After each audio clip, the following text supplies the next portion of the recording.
Célébration des noces d'État pour le laboratoire des sciences et techniques de l'eau et de l'environnement du 18 au 20 mars 2021 à l'université d'Abomey-Calavi au Bénin. Communication autour du thème Défis du développement technologique en eau et assainissement au Bénin, journée porte ouverte, exposition stand, carré des affaires et soirée de gala. Tout pour célébrer 10 années de formation, d'instruction et de grandes réalisations pour répondre aux besoins de développement du Bénin. De ce laboratoire,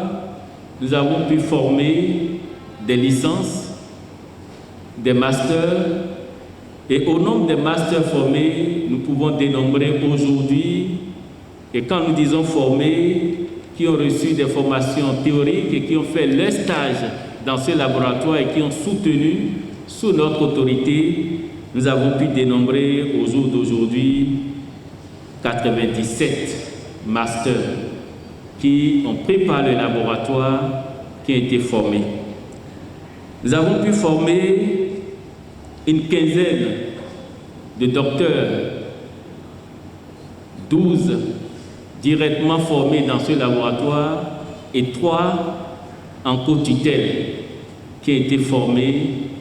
et qui exercent aujourd'hui dans nos différentes universités, qui exercent aujourd'hui au niveau des structures de nos pays, partant des communes jusqu'au niveau central.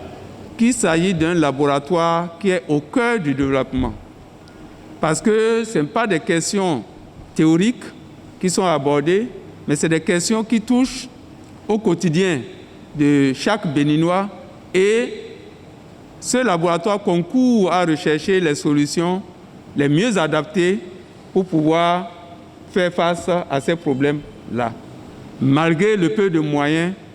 nous l'avons un peu indiqué hier entre nous, mais il ne faut pas attendre les moyens pour démarrer. Et c'est ce que le laboratoire a compris.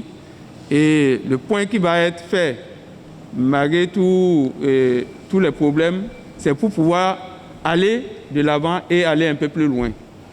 Au nom du réseau des parlementaires béninois eau et assainissement, l'honorable Jean-Eudes Koundé, parrain de l'événement, s'engage à accompagner le laboratoire dans l'atteinte de ses objectifs. Le réseau des parlementaires pour l'eau et l'assainissement s'engage dès aujourd'hui à créer un partenariat scientifique pour la veille et implémenter toutes les recherches innovantes au niveau de la communauté. Et au nom de mes collègues, à faire le plaidoyer pour que ceux qui doivent revenir, pour que vous soyez à la hauteur de la tâche de développement, puissent vous revenir. 10 bonnes années de difficultés, de succès, de détermination et d'espoir pour toute l'équipe du professeur Martin Pépin Aynan. Pour ce nouveau cycle de vie en train d'être amorcé, plusieurs perspectives à l'horizon 2030 pour encore plus de compétitivité et d'efficacité. En termes de défis aujourd'hui pour le laboratoire, c'est surtout de pouvoir s'équiper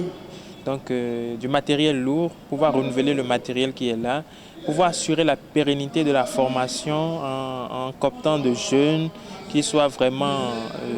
portés sur la recherche, qui aient envie donc de développer des solutions pour notre pays et donc de pouvoir les pousser le plus loin possible, pouvoir développer de nouvelles collaborations avec des universités à l'étranger. Aujourd'hui, nous allons beaucoup plus vers la capitalisation de ces efforts de caractérisation, où nous voulons maintenant proposer des bases de données qui seront disponibles au public pour qu'ils puissent consulter en temps réel quelle est la qualité de ces différentes eaux, quels sont les types de polluants qu'ils ont dans ces environnements et pour pouvoir permettre quand même aux différents décideurs, aux différentes parties prenantes de pouvoir clairement prendre des décisions éclairées. Les défis pour le futur déjà, comme tout laboratoire de recherche, c'est la mobilisation de financement.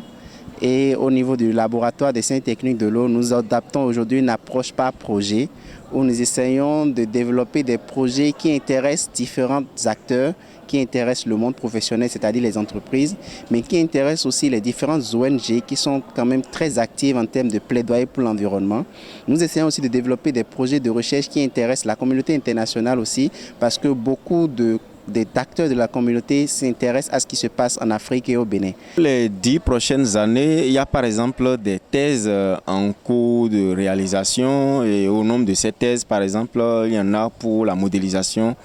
hydrodynamique des inondations à Cotonou, renforcer le système d'alerte précoce. Poursuivre le développement d'outils de calcul, de dimensionnement, que ce soit dans le domaine de l'AEP, de l'alimentation en eau potable ou de l'assainissement, à la conception des ouvrages d'assainissement, développer ces outils pour faciliter un certain nombre de calculs aux entreprises